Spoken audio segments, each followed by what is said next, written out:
país y en general en la historia de la humanidad, ¿no? La tuberculosis es una enfermedad histórica, es una enfermedad que está documentada desde los inicios, desde las primeras culturas que se han asentado en diversas partes del mundo. Yendo ya al tema de la epidemiología actual, esta información que les traigo es del último reporte global del año 2020, que da información del año 2019, y vemos que la tuberculosis se sigue posicionando dentro de las principales 10 enfermedades mundiales, con aproximadamente 10 millones de enfermos por año, sin contar que un tercio de la población mundial aproximadamente se encuentra infectada. Tengamos en cuenta que somos aproximadamente 8.000 millones de personas en el planeta y un tercio estaría infectada. Y aquí quisiera dejar claro un concepto. Una cosa es la enfermedad y otra cosa es la infección. El enfermo es aquel que tiene lesión a nivel de un órgano. Sobre todo, la tuberculosis causa lesiones a nivel pulmonar, como vamos a ver. Y el infectado es aquel que tiene al bacilo dentro del organismo, pero que su inmunidad ha podido controlarle. El bacilo, dentro de sus características, es que cuando se enfrenta a un ambiente que no le es favorable, entra en un estado que se llama latente, es decir, de replicación lenta. Está vivo, pero no causa enfermedad. Entonces, cuando hablamos de ese tercio de población mundial infectada, nos referimos a esas personas que tienen al bacilo dentro, que han tenido contacto y tienen al bacilo dentro, pero que no llegan a generar enfermedad. ¿Cuál es el problema con esta población? Que si, por ejemplo, esa persona desarrolla algún estado inmunitario deficitario, por ejemplo, VIH, o consume algún tipo de medicamento que disminuye su inmunidad, esa persona puede generar enfermedad. Por lo tanto, es un reservorio de probables enfermos a futuro de tuberculosis. Entonces, regresando ya al cuadro, vemos que de los enfermos, el total, la mayoría son varones, el 56%, el 12% son niños y el restante 32% son mujeres. De este grupo de los 10 millones de enfermos por año, fallecen en promedio 1.2 millones de los pacientes que son VIH negativo y 208.000 VIH positivo. Ustedes se preguntarán por qué he hecho una distinción entre VIH negativo y VIH positivo. Y quisiera que quede claro esto también. A pesar de los avances en tratamiento de terapia antirretroviral en lo que es la enfermedad de VIH, la tuberculosis sigue siendo la principal causa de muerte en este grupo de pacientes. Por eso la distinción. Ahora, hablando de manera macro a nivel mundial, hay que denotar que aproximadamente el 3% de la carga bruta, es decir, de la cantidad de pacientes a nivel mundial que existen por enfermedad tuberculosa, se van a encontrar en las Américas. ¿Y esto por qué? Porque van a haber lugares en Asia, pueden ver en el gráfico de la derecha, donde se señala la incidencia de tuberculosis a nivel mundial. Hay zonas donde se reportan más de 500 casos por 100.000 habitantes. Es una barbaridad. Y sobre todo eso es en la zona del África subsahariana. En el caso del Perú, se encuentran entre 100 a 199 casos por 100.000 habitantes. En el último reporte nacional está aproximadamente en 130, ¿no? Y en el caso de Perú en relación a Sudamérica, hay que tener en cuenta que las tasas de incidencia de nuestro país se encuentran en el segundo lugar. Y ahí la problemática de la tuberculosis para nuestro país. Nosotros en las Américas somos el segundo lugar y lo vamos a ver mejor en las siguientes diapositivas. Esto de aquí es la tasa de incidencia de tuberculosis. Esto lo he tomado de la OPS del 2018 y pueden ver que después de Haití, quien reporta más casos de tuberculosis es el Perú, ¿ya? Por 100.000 habitantes, obviamente, ¿no? Estamos hablando de la tasa de incidencia. Y en números brutos, también es el Perú el segundo a nivel de la región. Brasil, obviamente, con sus 300 millones de habitantes, va a estar en el primer lugar de la cantidad bruta de casos, Pero el Perú, que tiene 10 veces menos la cantidad de población que tiene Brasil, va a ser el segundo. Y por ejemplo, otros países como México, que tienen aproximadamente 130 millones de habitantes, reportan menos casos en total que el Perú, ¿no? Perú tiene 30 millones y México tiene 130 millones y sin embargo México reporta menos casos. Este de aquí es un gráfico para que podamos tener en claro otro de los problemas acerca de la tuberculosis en nuestro país. El Perú se encuentra en el top 30 de los países que reportan más casos de tuberculosis resistente. Y a nivel de las Américas es el número 1, como pueden ver. La tasa es de 10 por 100.000, que se lleva de largo a los demás países de Latinoamérica que reportan también casos de resistencia, ¿no? Pero Perú, marcadamente, como les digo, a nivel mundial se encuentra en el top 30 en esta problemática.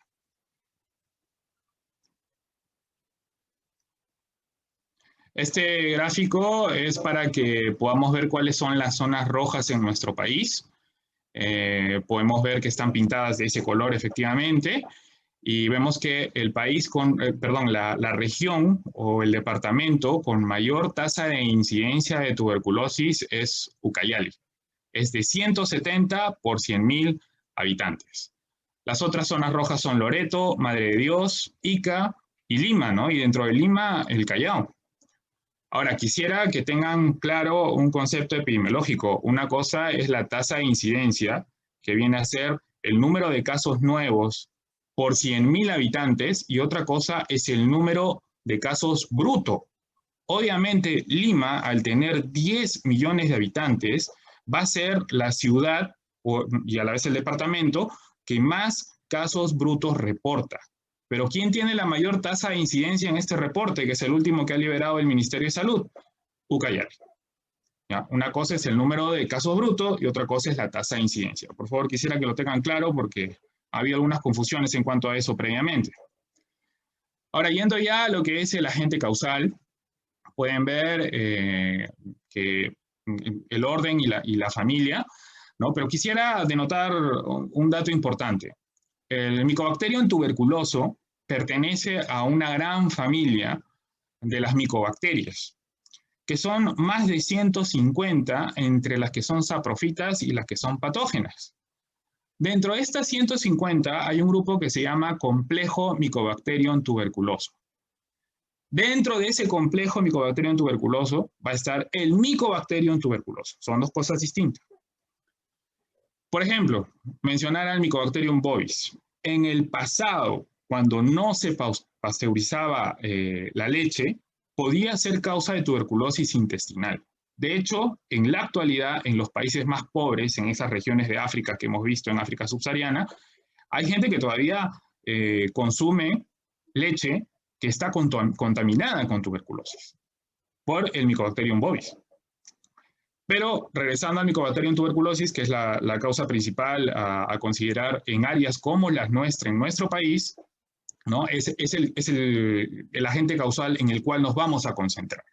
Entonces es un bacilo, es delgado, curvado, es bastante pequeño, mide de 1 a 4 micrones, y su pared celular va a ser la culpable, por así decir, de la problemática que causa el Mycobacterium tuberculoso. Va a ser bastante gruesa, lo que le hace bastante resistente, ¿no? Tiene un grosor del doble que de los gram negativos y va a tener una complejidad bastante intensa, ¿no? Señalar aquí, está marcado con rojo, la presencia del ácido micólico, que va a ser lo que nos va a permitir, va a ser ese compuesto el que nos va a permitir observar en las baciloscopías con la tinción de Ziehl-Neelsen la positividad. El ácido micólico es el que se va a teñir con la tinción de Ziehl-Neelsen y con eso vamos a poder detectar el bacilo en una baciloscopía. Dicho sea de paso, baciloscopía, frotis positivo o BK, están hablando de lo mismo. Es ver una muestra en un microscopio al que le han puesto una tinción que se llama Ziehl-Neelsen y con eso están haciendo una búsqueda activa del bacilo dentro del esputo del paciente sospechoso. ¿Ya? Bueno, no produce toxinas. Y aquí la característica que es bastante importante entenderla para los pacientes que están infectados pero no enfermos, ¿no? Ante situaciones adversas, el bacilo entra en un estado latente de replicación lenta.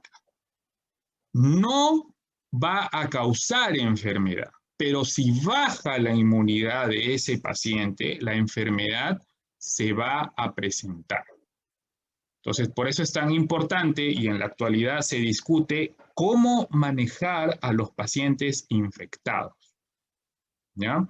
El ambiente ideal para el bacilo va a ser el que va a encontrar en el pulmón, ¿no? El pH es el de la sangre, 7.3 a 7.4, y donde hay altos niveles de oxígeno. O sea, en otras palabras, esto explica por qué el bacilo tiende a asentarse principalmente en el pulmón. Va a tener una resistencia bastante importante al frío y a la desecación, por mencionar. Y bueno, vamos avanzando.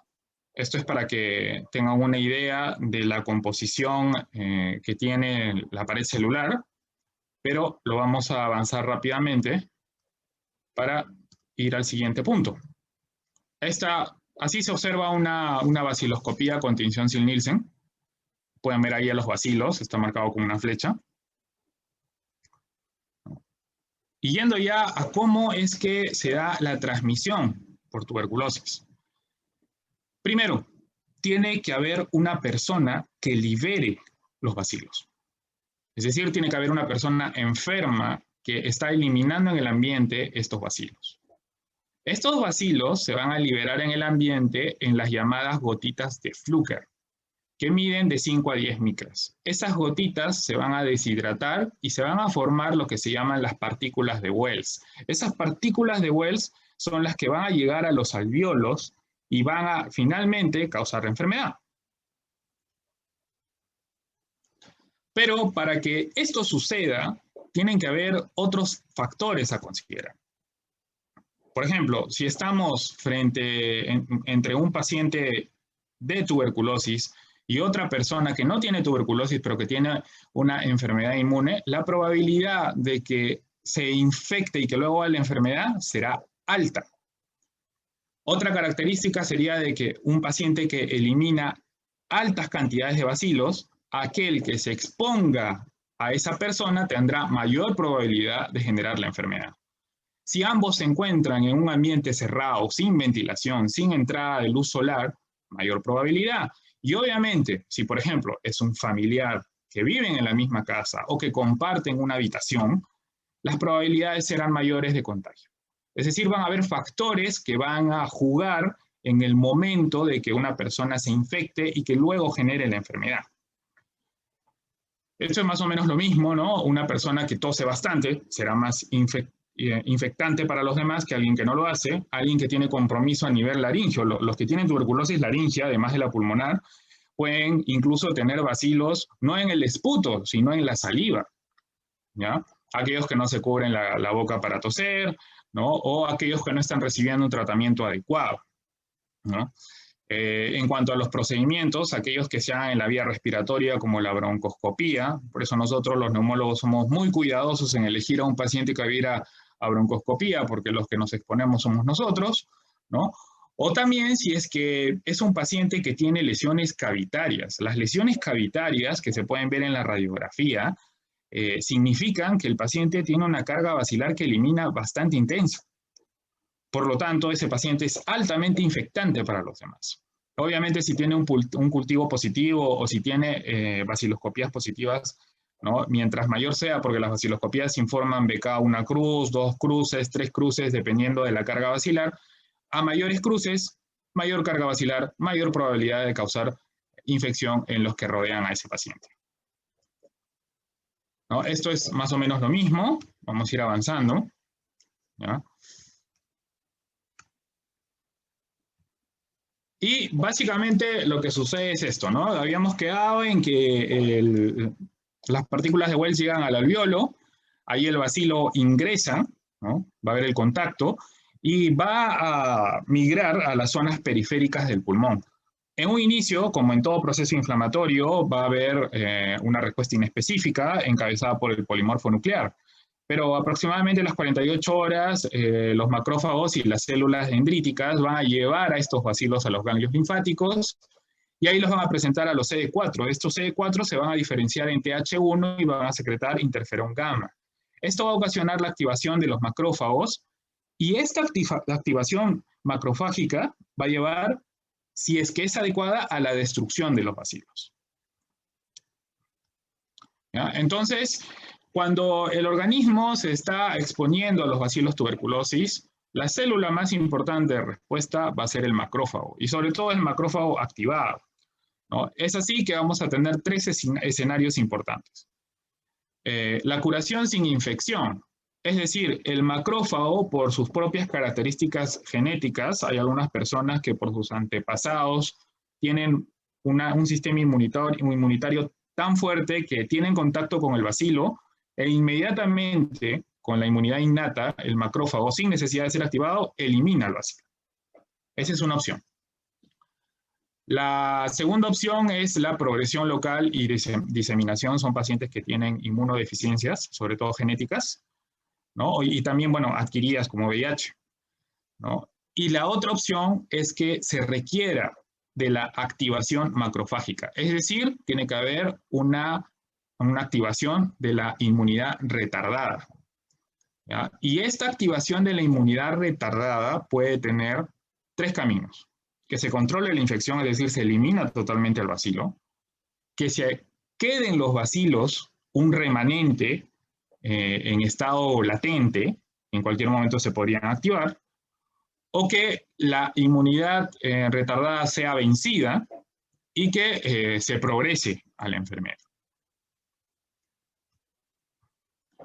Entonces, ¿en quién sospecharemos tuberculosis?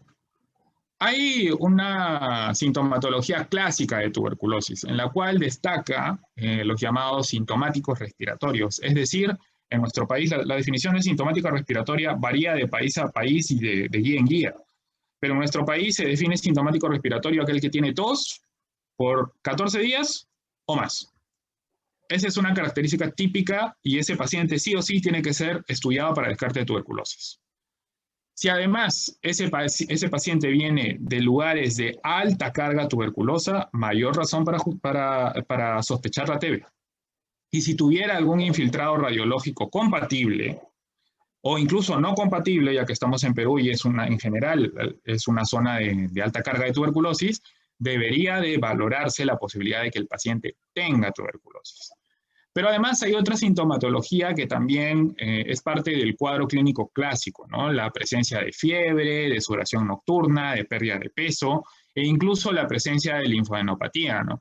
En el pasado nuestros maestros hablaban mucho de la escrófula, ¿no? Es decir, se formaba una tumoración a nivel cervical que luego se perforaba y eliminaba pus, y eso era un ganglio tuberculoso, ¿no? La enfermera tan agresiva que se llegaban a presentar ese tipo de manifestaciones. Y además los tratamientos de la época tampoco eran tan efectivos como los que vamos a ver posteriormente, ¿no? Esto de aquí, bueno, es del Up to Date, pero lo saca de la Sociedad Americana de Tórax, ¿no? Y lo quiero presentar porque es importante que tengan en cuenta que ya hablamos en la lámina anterior acerca de la sintomatología típica de tuberculosis, pero no deben de tener ustedes como médicos peruanos la idea de que solamente esa sintomatología es sospecha de tuberculosis. La tuberculosis en sí es una enfermedad simuladora, por lo tanto deben de considerarla en muchos escenarios. Y quisiera hablar de los tres últimos. Por ejemplo, un paciente con VIH o en general cualquier inmunosupresión que tiene tos y fiebre, e incluso solamente fiebre, habría que pensar que podría tener tuberculosis. Un paciente que le han dado tratamiento para neumonía, ¿no?, con su infiltrado, alterado el hemograma, todo eso, pero que no mejora después de 7 días de tratamiento. También habría que pensar en tuberculosis y pedirle los estudios, ¿ya? Y otro escenario que es también bastante común en nuestro medio, o relativamente común, porque tampoco es que sean la mayoría, pero sí existen varios casos, son pacientes que tienen alteraciones radiográficas, pero o tienen síntomas mínimos o no tienen ningún síntoma. ¿Ya? Entonces, para encerrar lo que les quiero transmitir es, siempre piensen en tuberculosis, siempre, ¿no? No se les vaya a escapar por ahí y luego hablaremos de otro punto importante, ¿no? Bueno, lo voy a mencionar ahorita, ¿no? Y es acerca del hecho en el servicio donde yo estoy, en el Hospital Almenara, y donde he hecho mi residencia además, no hay casos de tuberculosis hace muchas décadas. Y eso es por una cosa. Al ser nosotros un servicio respiratorio, absolutamente todos nuestros pacientes tienen baciloscopías, tienen estudios de tuberculosis.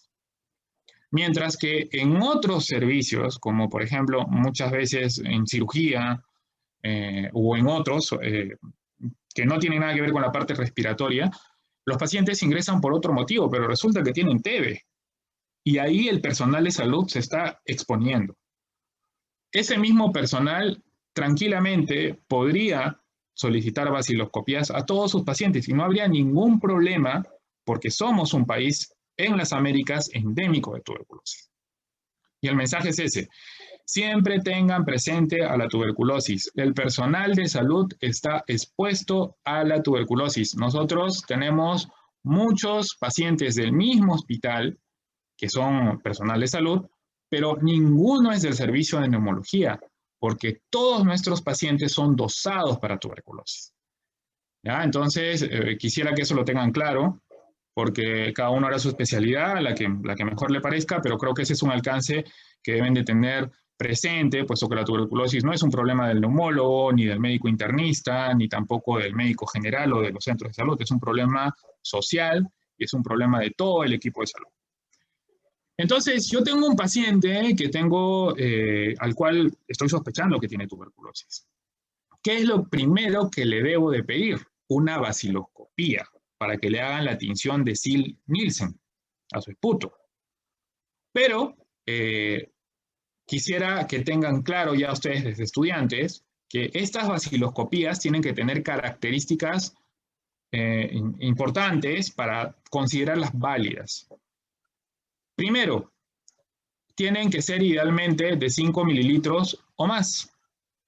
Deberían de tomarse por lo menos 2 muestras, idealmente 3, ¿no? Y deberían de ser mucoides, no saliva, porque muchas veces hay colegas que dicen, bueno, ya tiene 3 baciloscopías, ¿no? Bueno, sí tiene 3 baciloscopías, pero todas son saliva, ¿no? No son buenas muestras. ¿Ya? Entonces, eso tienen que tenerlo también a consideración. Y lo otro es lo más importante. Todas las baciloscopías deben ser cultivadas. ¿Por qué? Porque una baciloscopía negativa puede ser luego cultivo positivo. El cultivo es el gold estándar para el diagnóstico de tuberculosis. Y eso es algo que debemos de tenerlo claro. ¿Ya? Y vuelvo a repetir, el cultivo es el gold estándar de tuberculosis. Bueno, las broncoscopías seguramente han tenido su seminario de procedimientos neumológicos y solamente quiero señalar una cosa, ¿no? No se debe de hacer una broncoscopía cuando la principal sospecha es tuberculosis. Las broncoscopías se deben de hacer si es que se sospecha que hay otro diagnóstico. Y si incidentalmente sale el diagnóstico de tuberculosis, bueno, está bien. Pero no puede ser para confirmar diagnóstico de tuberculosis hacer una broncoscopía. ¿Cuál es el procedimiento que debería de solicitarse si es que tengo varios BK negativos, pero mi sospecha de tuberculosis está bastante alta? Es el esputo inducido. ¿Ya? Esputo inducido. Las biopsias también son útiles, sobre todo en el contexto, hablando de la parte pulmonar o torácica de las tuberculosis que son pleurales, ¿no? Hay características típicas del llamado granuloma tuberculoso, ¿no? Con su necrosis gaseosa, y que además, si se le hace la tinción a esa biopsia y sale positiva para Sil-Nielsen, definitivamente estamos hablando de tuberculosis. ¿Ya? En cuanto al estudio de imágenes, en cuanto a las radiografías, son altamente sensibles, pero poco específicas, ¿no? ¿Cuáles son los hallazgos más comunes o más útiles para sospechar en tuberculosis en una radiografía? Compromiso de los lóbulos superiores y lesiones que sean cavitarias. Esas son, digamos, que las dos imágenes que tienen que tener claras en cuanto a al estudio radiográfico de la tuberculosis. Y este de aquí es lo que se denomina una tuberculosis miliar, que no es sino la formación de granulomas por diseminación hematógena a nivel de la estructura vascular pulmonar. Hay que señalar que la tuberculosis miliar es una forma severa de tuberculosis y que traduce que la enfermedad se está diseminando de manera hematógena, lo cual es grave. Se considera que un 50% de pacientes que tienen tuberculosis miliar ya tienen afectación del sistema nervioso. Por lo tanto, cuando yo tengo un paciente con tuberculosis miliar, tengo que iniciar el tratamiento lo antes posible, porque la vida del paciente se puede definir en una cuestión de horas.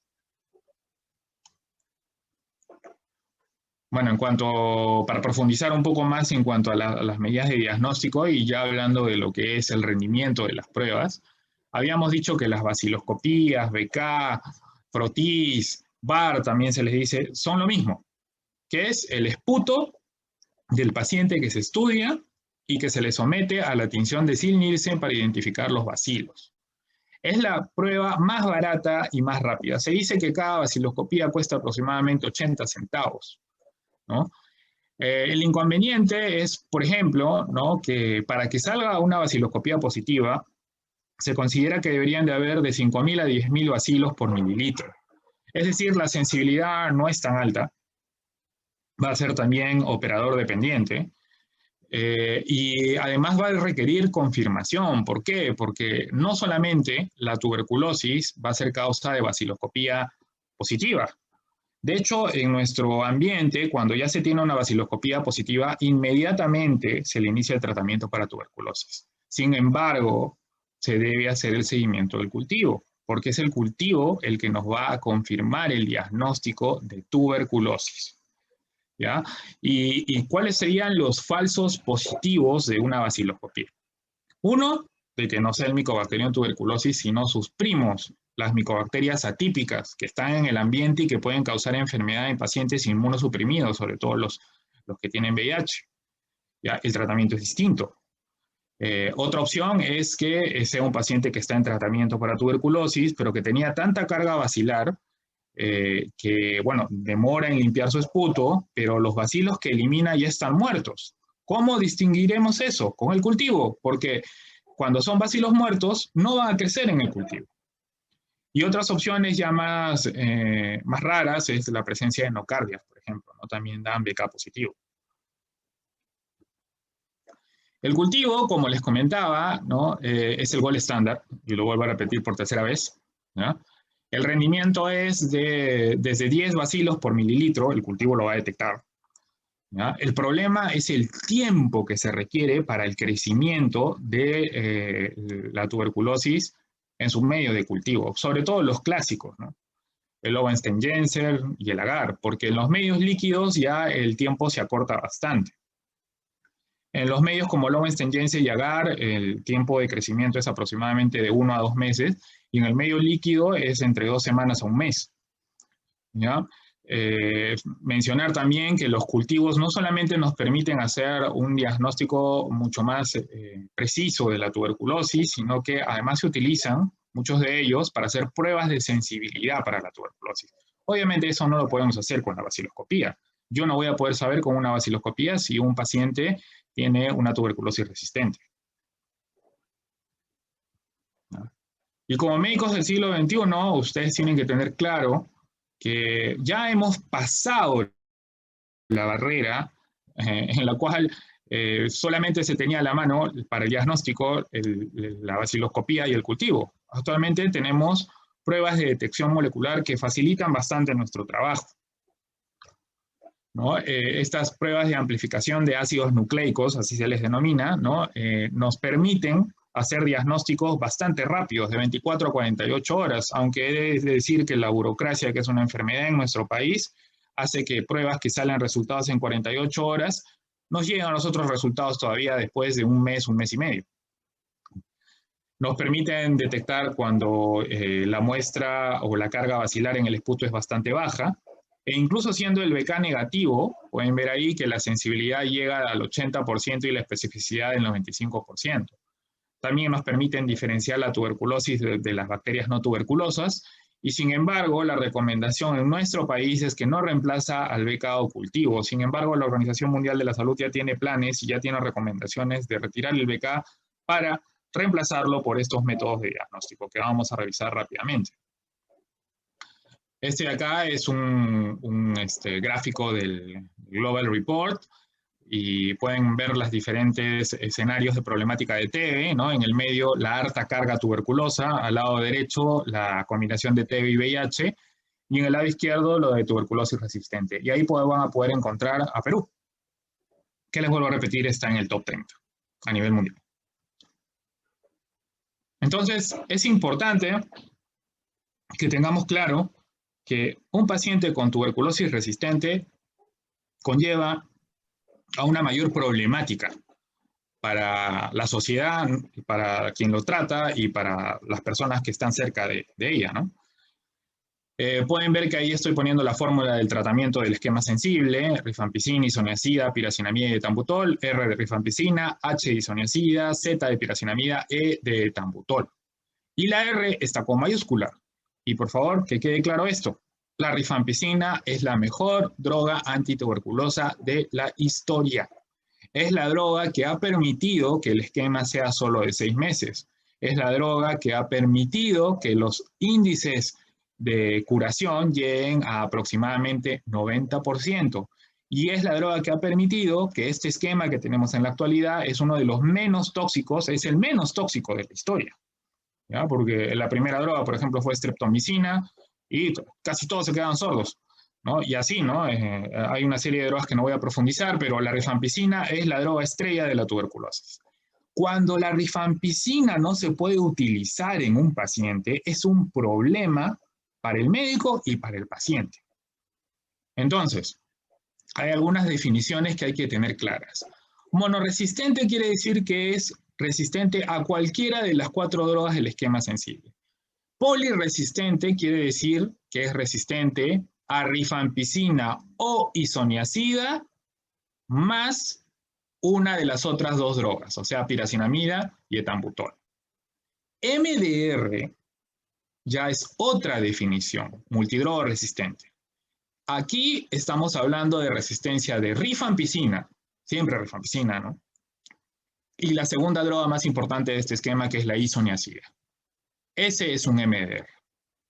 ¿Ya? Puede que también sea resistente a piracinamida o al etambutol o a las 2, pero lo que importa para decir que es MDR es que sea resistente a rifampicina y a isoniazida. ¿Ya? Y en el caso del XDR, ya vamos a tener una resistencia al núcleo del esquema que se usa para MDR, que es una quinolona y un inyectable, ¿ya? Y el pre-XDR viene a ser cuando hay resistencia o a quinolona o a inyectable, ¿ya? ¿Y por qué es tan importante tener en cuenta que a estas definiciones de resistencia? Porque en el caso del MDR, ya el porcentaje de curación es menor, es entre 50 y 60%. Yo les había dicho que en el esquema sensible es aproximadamente 90%. Ya alguien que tiene MDR tiene menos probabilidades de curarse. Y además está más expuesto a las reacciones adversas, a la toxicidad, ¿no? Es un tratamiento mucho más largo. De 6 meses se convierte en mínimo 18 meses y quizás hasta 24 meses. Y en el XDR la probabilidad de curación también es menor. Aunque en la actualidad ya estamos en una etapa en la cual han salido nuevas drogas, pero que todavía no están insertadas a nivel mundial y mucho menos todavía, o sea, están insertadas pero no con fuerza a nivel mundial y tampoco en nuestro país, como para lograr un éxito que sea sostenible, ¿no? Y en general se considera que el XDR, el porcentaje de curación es 30% en la actualidad. ¿Ya? Esta es una de las pruebas moleculares de diagnóstico, que es el EXPER. El EXPER está ampliamente promocionado por la Organización Mundial de la Salud y lo plantea como reemplazo de la vaciloscopía. El EXPER, ¿qué ventajas nos da? Bueno, es una prueba automatizada, es decir, no requiere un laboratorio de máxima seguridad, no requiere a un biólogo, no requiere tampoco a un médico patólogo súper entrenado, sino que podría ser un técnico al que se le entrena y se le enseña cómo utilizar los cassettes. Es cuestión de meter la muestra en el cassette y luego la máquina lo hace todo. Los resultados salen en menos de 2 horas, aunque por la burocracia en nuestro país puede demorar hasta 48 horas. ¿No? Los genes de resistencia que dosa son un gen, el RPOB, que es el principal gen, el más frecuente de los genes que está relacionado a resistencia de rifampicina. Entonces, el EXPER nos permite un diagnóstico rápido y nos permite la detección del gen que está más vinculado a resistencia de rifampicina. ¿Ya? Esto, bueno, lo vamos a ir pasando, ¿ya? Y esta es otra de las pruebas moleculares, pero que a diferencia del EXPER no es automatizada, requiere un laboratorio especial. En nuestro país se hace en el Instituto Nacional de Salud, a donde van las muestras de los pacientes con diagnóstico de tuberculosis, ¿no? Y lo que hace es detectar ya no resistencia solamente de rifampicina, sino también de isoniazida, ¿no? El RPOB es de rifampicina y en el caso de isoniazida, el CAT-G y también el INHA, ¿ya? Que son las mutaciones más frecuentes en el caso de isoniazida. RPOB para rifampicina es el gen más frecuente vinculado a resistencia de esa droga. Y en el caso de isoniazida, los genes más comunes son CAT-G e INHA. ¿Ya? El rendimiento, como pueden ver, es bastante alto, bastante importante y nos permite un diagnóstico rápido. El resultado de un genotype está en 48 horas. Pero nuevamente, por la burocracia de nuestro país, el resultado nos llega recién al mes o a veces un poco más. ¿Ya? Y en la actualidad también tenemos en nuestro país el Genotype Second Line. El Genotype Second Line, les había comentado que para el esquema de un tratamiento MDR, las dos drogas más importantes son una quinolona y un inyectable. ¿Ya? Entonces, el Genotype Second Line va a dosar la resistencia a estas drogas, a las quinolonas y a los inyectables antituberculosos. Eso para hacer un recuento, ¿no? En el pasado se utilizaban algunas pruebas, dentro de ellas el GRIS, el MODS. El MODS, por ejemplo, fue una prueba diseñada aquí en nuestro país, pero requieren altos niveles de bioseguridad. Era bastante común que gente que trabajaba en este tipo de laboratorios se contagie, por lo cual en la actualidad ya no se realizan estas pruebas, ¿no? A diferencia de Genotype, ¿no? Además de la seguridad, ¿no? Podemos ver los tiempos de resultados son mucho más cortos con el Genotype y el EXPER, ¿no? Y mencionar también lo que les había mencionado en diapositivas antes, ¿no? Que si bien el cultivo clásicamente, los cultivos clásicos de agar y de Lowenstein-Janssen demoran en promedio 2 meses en dar un resultado, el BACTEC MG, que es un cultivo de medio líquido, puede dar resultados desde 15 días hasta 30 días aproximadamente, o sea, mucho más rápido. Hemos avanzado bastante en las pruebas de diagnóstico, y no solo de diagnóstico, sino también de detección de sensibilidad de tuberculosis. El tratamiento de tuberculosis en nuestro país, el esquema sensible es 6 meses. Son 4 drogas: rifampicina, isoniazida, piracinamida y etambutol, diario por los primeros 2 meses. Y en los 4 siguientes meses van a recibir 3 veces a la semana, es decir, interdiario, porque el domingo se descansa en nuestro esquema de salud nacional, ¿no?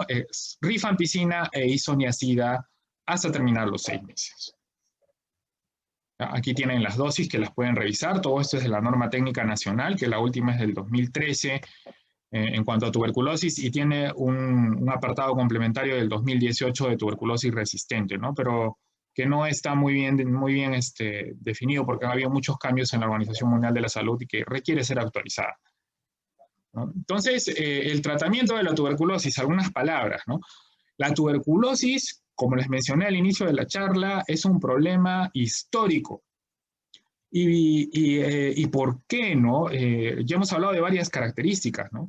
Pero quisiera puntualizar que la tuberculosis tiene poblaciones bacilares, tiene poblaciones de multiplicación rápida, sobre todo en las lesiones cavitarias, multiplicación lenta que se encuentran sobre todo a nivel intracelular, dentro de las mismas células de defensa, ¿no? Los macrófagos, de multiplicación intermitente, ¿no? En la zona, en las lesiones exudativas, consolidativas, y de multiplicación que son los durmientes, los latentes, que se esconden sobre todo a nivel de los ganglios linfáticos, y que no se sabe si realmente las drogas llegan a eliminarlos totalmente. Ya va a depender mucho del estado inmunitario de la persona. Pero aquí he puesto entre paréntesis cuáles son las drogas principales que actúan en cada una de estas poblaciones. ¿Ya? Y por eso nuestro esquema, el esquema actual, se ha diseñado de esa forma, con estas drogas. Ahora, debajo estoy poniendo algunas de las características que hay que tener en cuenta para calificar a una droga como buena. Una, que sea bactericida, la otra, que sea esterilizante, y la otra, que prevenga resistencia. Si se dan cuenta, está marcado con rojo la rifampicina en todas. Y les quiero recalcar lo mismo de hace un momento. La rifampicina es la mejor droga antituberculosa de la historia y nos metemos en serios problemas cuando no podemos utilizarlas. Uno de los principales problemas del tratamiento de la tuberculosis es que, a pesar que solamente ahora son 6 meses, ¿ya? Es difícil que el paciente se adhiera y sepa que debe hacerlo. ¿Por qué? Porque el paciente de repente en 2 semanas, en un mes ya se siente muy bien y dice, doctor, ¿para qué voy a seguir tomando el tratamiento? No tiene sentido. Entonces, lo que hay que hacer, aparte de educarlos, es supervisarlos. Por lo tanto, ¿no? Aquí está resumido cuáles son los principios del tratamiento. Es un tratamiento combinado, continuado en 2 fases, prolongado, ¿no? De 6 meses y supervisado para asegurar la adherencia. Porque si mi paciente abandona el tratamiento creyendo que ya se curó, pero resulta que todavía tengo bacilos en multiplicación intermitente, ¿ya? Ese paciente va a recaer. Y va a recaer con formas resistentes, lo más probable. Es decir, mayor problema. Y no solo para el paciente, véanlo así, no es solo el problema para el paciente, es un problema social. Es un problema para aquellos que están alrededor de él. Esto, bueno, es un poco más de lo que habíamos estado conversando, para que lo puedan revisar. Y quisiera ir ya entrando a lo del tema de la tuberculosis resistente. ¿Cuáles son los principales factores de riesgo para TB resistente? ¿Ya? Aquí tienen muchísimos, ¿ya? Pero quisiera puntualizar el punto 10, porque ahí estamos ustedes y nosotros, ¿no? Los trabajadores y los estudiantes de la salud. Los trabajadores y estudiantes de la salud tienen un factor de riesgo para tener tuberculosis resistente, por el hecho justamente de trabajar en medios hospitalarios donde llegan una diversidad bastante amplia de pacientes. O sea, eso quisiera que quede claro. Y lo que les mencionaba hace un momento, ya cuando no se puede usar la rifampicina, y peor si no se puede utilizar también la isoniazida, ya vamos a una tuberculosis MDR, y el esquema ya no es 6 meses, es mínimo 18 meses, máximo 24 meses. Miren todas las drogas que tienen que utilizar. Y dentro de ellas está un inyectable, que suele ser canamicina, capromicina o amicacina. Esa droga se tiene que inyectar el paciente por los siguientes 6 meses aproximadamente, que puede ser diario o a partir del 4º o 6º mes interdiario, y lo puede recibir hasta los 8 meses. ¿Ya? O sea, imagínense, un paciente tiene que ir todos los días a que le pongan un inyectable de lunes a sábado. Es muy difícil de soportarlo. Además, estas drogas son mucho más tóxicas. La etionamida tiene un sabor horrible. Es terrible. La cicloserina los pone muy ansiosos a los pacientes. Es decir, es un esquema mucho más difícil de tolerar. No solo es el hecho de que es menos efectivo, es más difícil de sobrellevar al paciente. Solamente miren el tiempo de duración. Es mucho más. Puede ser hasta 4 veces más largo que el esquema sensible. ¿Ya? Y aquí quería mostrarles la evolución de la clasificación de las drogas antituberculosas. Y bueno, no quiero dejarlo solamente con la incertidumbre de la problemática que es la tuberculosis y que puede ser para cualquiera, de cualquier estrato social, ¿no? Y el solo hecho de pertenecer a la población de salud, de trabajadores de salud, es un factor de riesgo por el cual cualquier persona, cualquier trabajador de salud podría generar tuberculosis en cualquier momento, ¿no? Y esto de aquí es para lo que les hablaba, ¿no? Las láminas anteriores eran diferentes clasificaciones que se han dado en los últimos años de las drogas antituberculosas, sobre todo para el uso en tuberculosis resistente.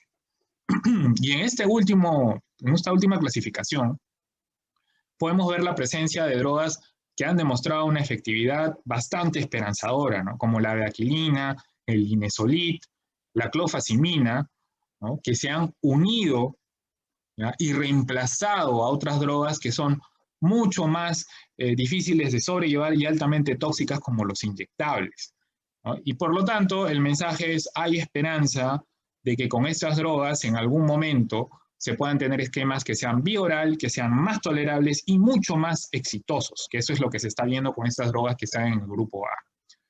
Por lo tanto, esperemos que en algún momento nuestro país ya lo utilice de manera masiva, pero hay que señalar que también estas drogas son muchísimo más caras que las que se están utilizando en la actualidad, en los casos de tuberculosis resistente. Y por último, ya para ir cerrando, las reacciones adversas, ¿no? Quisiera puntualizar una cosa, la hepatotoxicidad de las drogas antituberculosas. La piracinamida es la droga antituberculosa más, o la droga que más se relaciona a hepatitis medicamentosa. La segunda es la isoniazida y la tercera la rifampicina. La que no tiene toxicidad hepática es el etambutol. Estoy hablando del esquema sensible. En cuanto al aumento de la urea, la hiperuricemia, recordar piracinamida. En cuanto a la afectación neuropática, depende. Si es neuritis retrovulvar, el paciente comienza a perder la visión, a tener escotomas, ¿no? Es el etambutol, pero también puede dar lo que es neuritis periférica, es decir, alteración de la sensibilidad, por ejemplo, periférica. Y la isoniazida también causa este tipo de manifestación. Y todas las 4 drogas del esquema sensible pueden dar reacciones cutáneas, ¿ya? Ahora, miren las de los medicamentos de segunda línea que se utilizan en MDR y miren los aminoglucósidos y la capromicina, porque la capromicina no es un aminoglucósido. El dolor en el sitio de la inyección es frecuente. Hipocalemia, hipomagnesemia, nefrotoxicidad, ototoxicidad, pierden la audición. Y usualmente es irreversible. Se quedan con niveles auditivos o muy bajos o sordos. Así que son drogas bastante tóxicas, ¿ya? Así que a considerar eso. Y en las fluoroquinolonas suelen ser bien tolerables, pero la prolongación de QT es algo que hay que mencionar, porque en la última clasificación que les había mostrado que es esperanzadora, ¿no? Casi todas las drogas, bedaquilina, clofazimina, delamanid, prolongan QT. Por lo tanto, como parte del esquema o del equipo de trabajo para el futuro de la tuberculosis MDR, habrá que incluir también un cardiólogo que monitorice este tipo de alteraciones, ¿ya? Bueno, esto es en cuanto a las interacciones, lo pueden revisar luego, son regulares, ¿no? Pero es para que básicamente ustedes mismos lo revisen.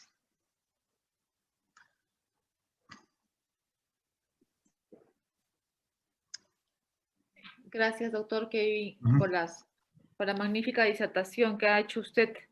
Ha resuelto muchas dudas y con respecto incluso a la diferencia entre infección y enfermedad. Vamos a ver si los jóvenes estudiantes tienen alguna consulta, alguna duda. En este momento, doctores, los dejo con el doctor Kevin Briceño para que pueda absorber cualquier duda que tengan ustedes.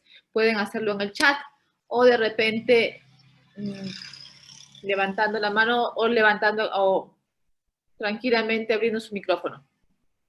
Bueno, hasta que ellos y el doctor Bruno Benítez comparta pantalla, de repente, Kevin, hablabas acerca de un tema muy, muy importante que también está acá Bruno, y es cierto, ¿no? Es decir, ustedes en su servicio de neumología, personal de contagio con tuberculosis es cero. En cambio, en servicios de medicina, por ejemplo, como el mío, o de repente de cirugía, o ginecología, pediatría, bajamos la guardia. Sí, sí, doctora.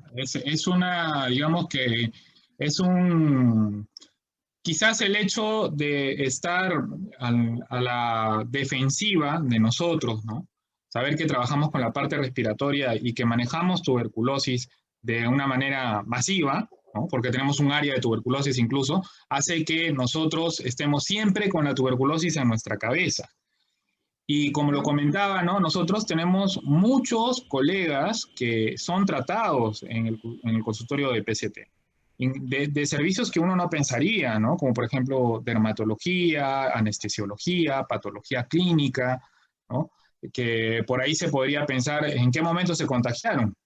Definitivamente el lugar de mayor riesgo es el hospital y sus servicios. Ahí es donde han tenido más probabilidades de contagiarse, ¿no? Y seguramente ha sido porque no se ha hecho el screening. Claro, eso es algo. Y mira, y lo otro, nosotros como personal de salud que somos, muy probablemente nos hacemos un PPD y sale pues recontra positivo, ¿no? O sea, sí estamos infectados. Y de repente si haces un poquito más de hincapié en eso, porque ellos como estudiantes en algún momento van a ir al internado y definitivamente todos nosotros, los que, digamos, por vocación, seguimos esta carrera de la medicina, pues estamos expuestos. Y muy probablemente Kevin, tú, Bruno y persona de diferente área, por más de que las medidas que hemos tomado estemos muy probablemente infectados, ¿no? ¿Podrías, por favor, hacer hincapié al respecto? Claro, sí, doctora, ¿no? En cuanto, a ver, justo comentaba, ¿no? No será lo mismo exponerse a un paciente con tuberculosis con una protección adecuada, ¿no? Que hacerlo sin ella, ¿no? La carga bacilífera a la que la persona se expone será menor, o quizás cero, pero digamos que sea menor. Esa pequeña carga bacilífera podrá ser controlada por la inmunidad de la persona que se está exponiendo. Sin embargo, ¿no? En el caso del personal de salud, como usted bien lo menciona, ¿no? Definitivamente por muchos motivos, porque tampoco es que nos estemos cuidando todo el tiempo, la infección es bastante frecuente. En nuestro país el personal de salud, quizás más del 95% tiene una prueba de PPD positivo, ¿no? O de cuantiferón positivo, que es la otra prueba de diagnóstico de infección latente, ¿no? Eso traduce que nosotros, ¿no? Estamos en riesgo de hacer enfermedad tuberculosa. Y ahí viene otra cosa, ¿no? Que también debería de comentarse, ¿no? Y es el hecho de tener un estilo de vida saludable. Porque si nuestra inmunidad cae, si nosotros estamos demasiado estresados, si por ahí desarrollamos otro tipo de enfermedades como diabetes, que es bastante común, ¿no? Podemos favorecer la expresión luego de la enfermedad porque esa infección latente ya deja de ser infección latente y se convierte en enfermedad. Correcto, Kevin, gracias. El tema es que, a ver, nosotros los médicos estamos frente a un tema de estrés constante, ¿no? Y es muy importante el estilo de vida saludable, ya eso lo han demostrado diversos estudios en diversas patologías.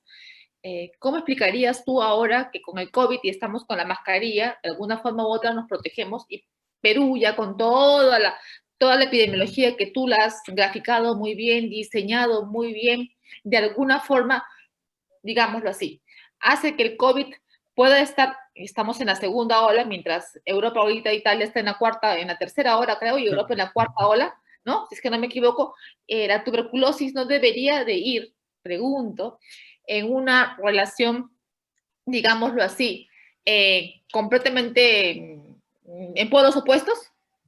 Claro, digamos que la protección respiratoria ha aumentado, entre comillas, Así es. ¿no? Ajá. Pero la tuberculosis es un problema no solamente médico, eso hay que tenerlo claro, ¿no? Y no es solamente nosotros los neumólogos, ni de los internistas, ni de los emergencistas, ni de los médicos de centros de salud, es un problema social. ¿Qué sucede? Si una persona está infectada, tiene infección latente y no come porque perdió el trabajo, que es lo que está sucediendo en nuestro país.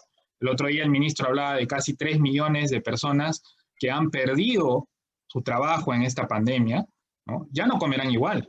Su inmunidad disminuirá. Y si tienen infección latente, expresarán la enfermedad.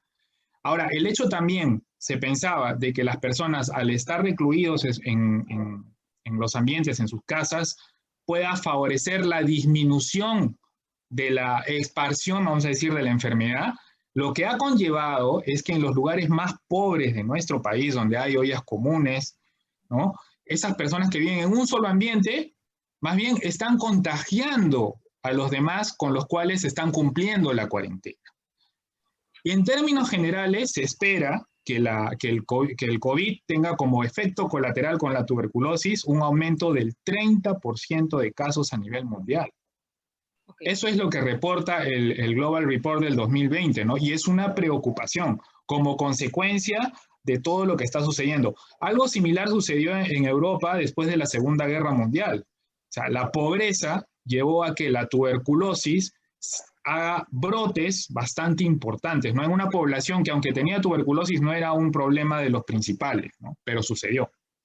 Correcto. Y justamente era lo que estábamos hablando antes de que empiece la reunión, ¿no? El tema de la pobreza, el tema de la poca accesibilidad a los recursos, y tú lo has dicho muy bien, el tema de las ollas comunes. ¿Cuántas, no sé si alguno de los alumnos podría responder aquí, cuántas ollas comunes hay ahorita en nuestro país, ¿no? O sea, ¿cómo está haciendo, creo que el 30-40% de los niños que están en zonas rurales y en zonas, digámoslo así, de pobreza, no tienen acceso a un teléfono, a internet, ¿no? Y son varias variables, o sea, la falta de alimentación, la otra variable, el tema de la comunicación, de la educación, este valor tan agregado y tan importante que se sobreexpone. Y realmente es lo que se diría, ¿no? Bueno, me estoy protegiendo más, sí, pero la pobreza está pues exponiéndose, sobreexponiéndose, y hace que la tuberculosis esté realmente ahorita en una dimensión que tú ya la has diseñado muy bien. Mira, acá dice, doctor, buenas noches, quisiera saber, sí, doctor, ¿puede un paciente con hemoptisis, si no hay cavernas en los pulmones, pero sí un infiltrado consolidativo en el tercio del emisoras derecho, trato de entender la pregunta y dice, ¿puede ser tuberculosis? Creo que sí es la pregunta, ¿no? Y la Claro. otra es, perdóname, sí, ¿qué porcentaje de los pacientes con piracinamida pueden presentar efectos secundarios hepáticos? Ya. A ver, en cuanto a la primera pregunta, ¿no? Se responde, creo que por la sintomatología típica de tuberculosis, ¿no? El hecho de que en nuestro medio, ¿no? Porque es muy distinto leer una guía de Estados Unidos, ¿no? Para ellos la tuberculosis es, detectan un caso y cierran todo, y todos van a tamizaje, o sea, es una cosa atroz. En Europa igual, pero aquí un paciente que tiene la sintomatología que menciona la futura doctora y que además tiene un infiltrado radiográfico de esas características, definitivamente la consideración de tuberculosis es para tenerse en cuenta. En cuanto a la segunda pregunta de las reacciones adversas por piracinamida, se considera en general que las reacciones adversas por esquema de tuberculosis sensible son de 1% o menos. ¿Ya? Habrán una serie de variables a considerar, por ejemplo, personas que son alcohólicas y consumen el esquema de tuberculosis sensible tendrán más probabilidades de hacer hepatotoxicidad, pero en general, en términos globales, se considera que es el esquema más seguro y que solamente un 1% o menos hará reacciones adversas de algún tipo. Ok, mira, acá hay otra pregunta que ya creo que se han respondido. Hay una pregunta que me dicen, quisiera saber si el tratamiento es el mismo para los pacientes con VIH, o sea, TB y VIH. Ya. Sí, es un tema bastante interesante del tratamiento de tuberculosis y VIH, y es todo un capítulo dentro de la tuberculosis, puesto que hay una serie de parámetros a tener en cuenta, ¿no? Primero, el paciente con VIH es menos bacilífero. De hecho, solamente el 30% aproximadamente suele tener baciloscopías positivas. En segundo lugar, las interacciones medicamentosas con la terapia antirretroviral pueden generar algunos problemas. ¿En qué sentido? En que la rifampicina, por ejemplo, no tenga su acción íntegra, o que, por ejemplo, hayan interacciones tóxicas para el paciente, ¿no? Y por otro lado, también tener en cuenta que es más, y si miran el cuadrito de factores de riesgo de tuberculosis resistente, un paciente con VIH tendrá más riesgo de tener tuberculosis resistente. Por lo tanto, la respuesta sería, necesitamos un cultivo y necesitamos una prueba de sensibilidad para establecer un esquema adecuado para ese paciente. ¿Puede presentar hemoptisis un paciente que no presenta cavernas? Pero bueno, esa fue la pregunta que hacía la doctora. Lo otro es, doctor, buenas noches, doctores, buenas noches. En estos tiempos de COVID bajaron los casos de TBC, lo que justamente estábamos conversando, ¿no? ¿Usted cuál cree que sea la proyección de esta enfermedad? No. ¿En la primera ola bajó la TB? No, Le comento una cosa interesante, doctora, ¿no?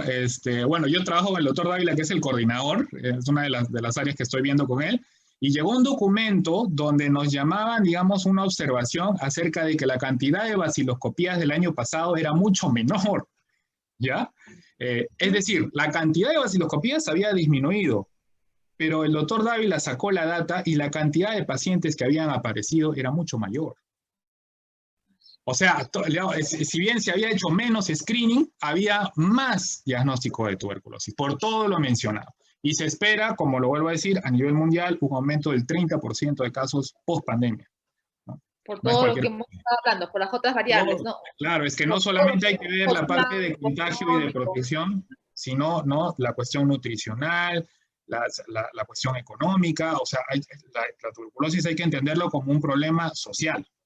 Definitivamente. Lo otro sería que sería un buen trabajo de investigación ver en el tema de las ollas comunes cómo están ahí los picos de tuberculosis, hacer un Sí, screening, ¿no? sí, Hacer un sería muy interesante. Por realmente, supuesto de que sí. repente, probablemente ahí sí uno corroboraría esa Sí, información de que el dato de la malnutrición, la economía, va de la mano con la tuberculosis en nuestro país. Bueno, el tema está apasionante, realmente, pero acá está el sí. doctor Bruno Benítez y en temas de ser respetuosos por los tiempos de todos, realmente, que es algo que yo siempre promulgo mucho. Las disculpas al doctor Bruno Benítez por habernos robado 4 minutos de su tiempo, por favor. Estamos entre amigos aquí, no, más de 4 nos hemos robado, doctor Diseño, nos hemos robado cerca de 10 Sí, minutos. sí. Gracias, Bruno, Disculpe. gracias.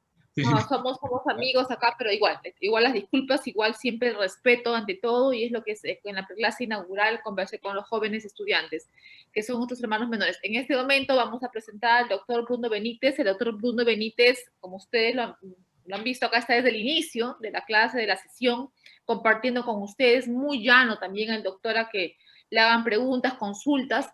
Y ahorita les pregunto a los dos, si los doctores tienen más consultas, pueden brindarles sus correos, por favor, para que por ahí interactúen con ustedes. Doctor Kevin, doctor Bruno.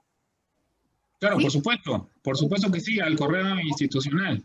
Lo voy a poner la voz Doctores, en el chat, claro que sí. por Cualquier favor. consulta a los doctores. Déjenme presentar en este momento al doctor Bruno Benítez. El doctor es médico neumólogo del Hospital Nacional Guillermo Almenara de Irigoyen y también es un gran apasionado por el tema académico, por el tema de ir siempre a la vanguardia. Y realmente para mí es muy, pero muy académico también. Aprendo cada vez que los escucho, tanto usted, doctor Kevin Diseño, como usted, doctor Bruno Benítez. Lo dejo con ustedes al doctor Bruno Benítez. Muchas gracias, doctor Kevin Diseño. Gracias, Muchas gracias. gracias, doctora, por sus palabras. Y bueno, felicitaciones, Kevin, por tan buena presentación. Antes de empezar, estoy colocando mi correo en el chat, ¿no? Por si no nos alcanza tiempo para poder realizar todas las preguntas, para que caso que no se pueda absolver. A ver, vamos a empezar entonces. Muy bien.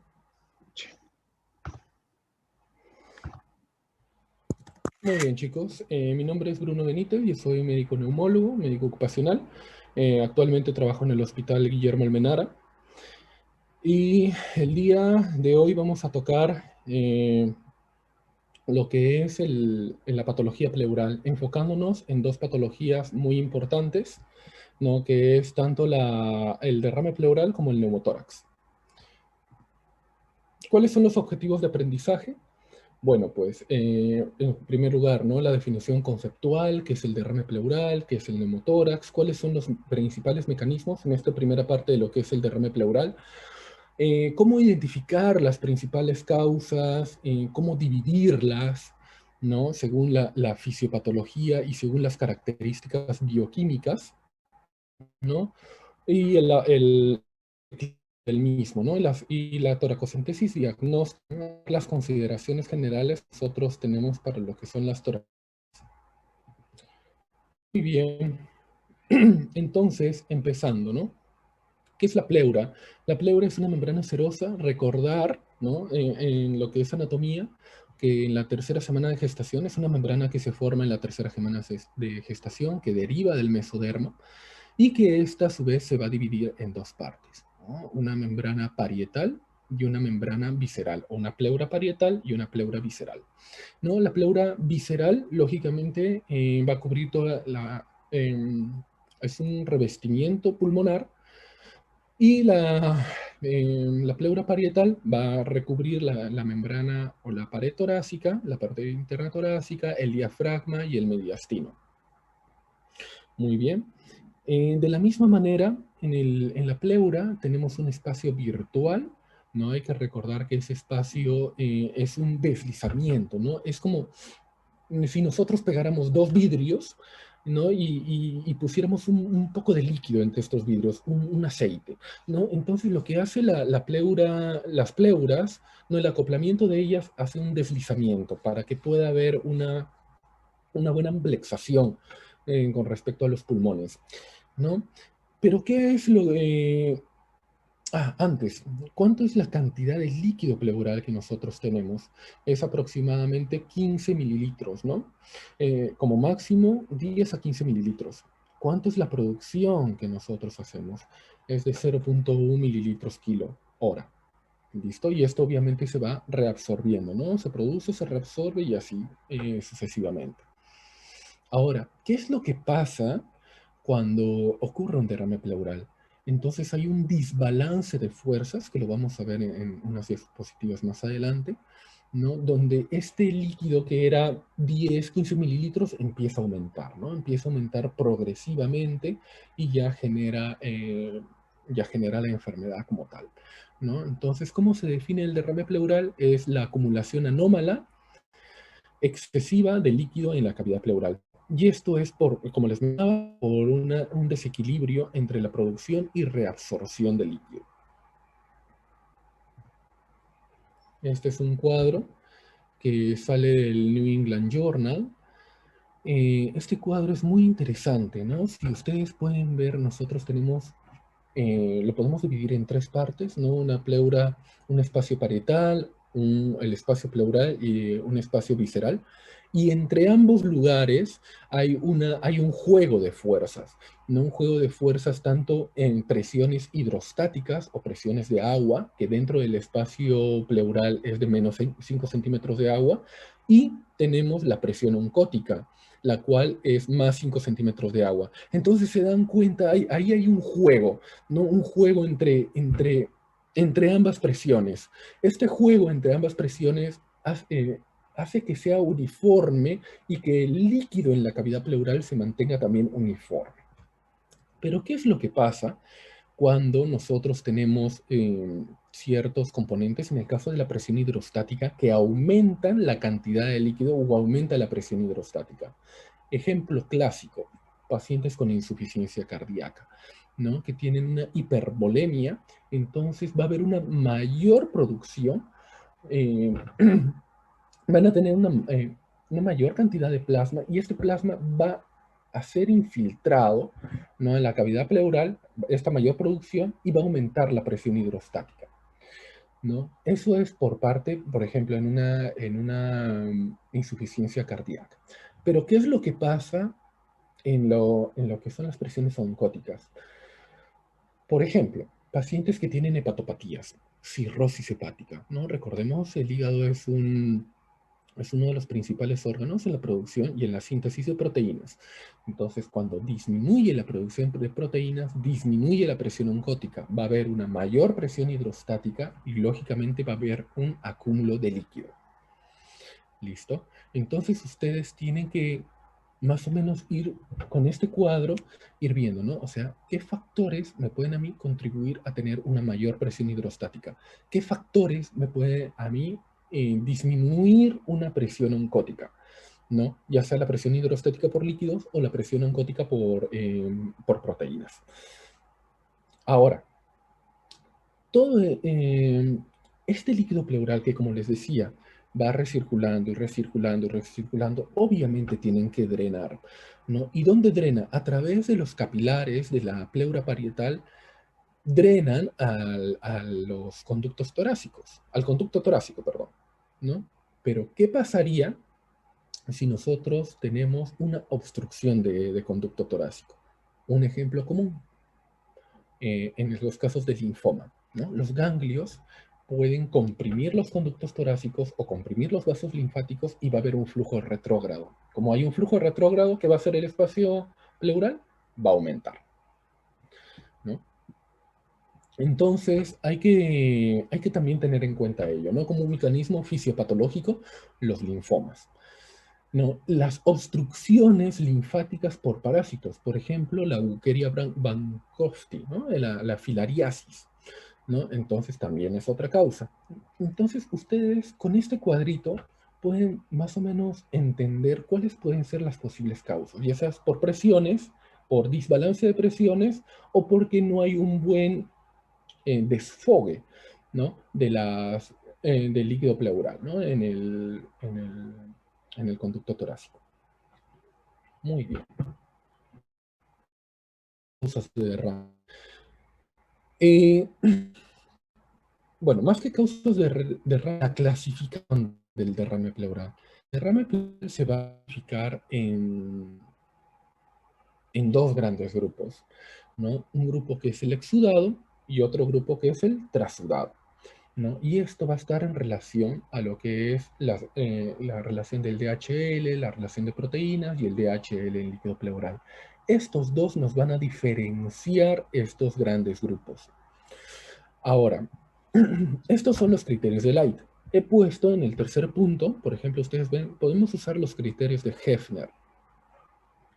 Si ustedes revisan el UpToDate, ¿no? El UpToDate les va a indicar si puedes utilizar los criterios de Light, pero puedes utilizar otros criterios en base a triglicéridos, en base a colesterol. Esos son los criterios de Hefner y les van a mencionar, ¿no? Y bueno, en el metaanálisis, tantos hemos encontrado ello. Y ahí viene la pregunta. Ah, dice un metaanálisis. Entonces, mi metaanálisis va a valer más. Pero si nos vamos un poquito más allá, estos metaanálisis son basados solamente en una base de datos y cuando nosotros hacemos una lectura crítica de metaanálisis o de artículos, una sola base de datos para un metaanálisis no es lo adecuado. Ya solamente con ello pierde la validez. ¿Listo? Por eso lo he puesto ahí entre signos de interrogación, porque se van a encontrar con eso en la literatura, tal vez lo van a leer o se los van a mencionar, pero a la fecha, los parámetros o los criterios que tienen mayor valor, tanto por sensibilidad y especificidad, son los criterios de Light. ¿Listo? Y esa es una pregunta, ¿ah? Esa es una pregunta de examen, ¿no? ¿Cuáles son los criterios que ustedes utilizan? Criterios de Light, criterios de Hefner, etc. ¿Listo? Muy bien, entonces recordemos, criterios de Light. En primer lugar, nosotros vemos lo que son las relaciones de proteínas sobre lo que es en el líquido pleural versus el suero. No menor 0.5 es trasudado, mayor de 0.5 es exudado, ¿no? Con respecto a lo que es el DHL, menor a 0.6 trasudado, mayor a 0.6 exudado, y lo que es el DHL en líquido pleural nosotros ahí combinamos, ¿no?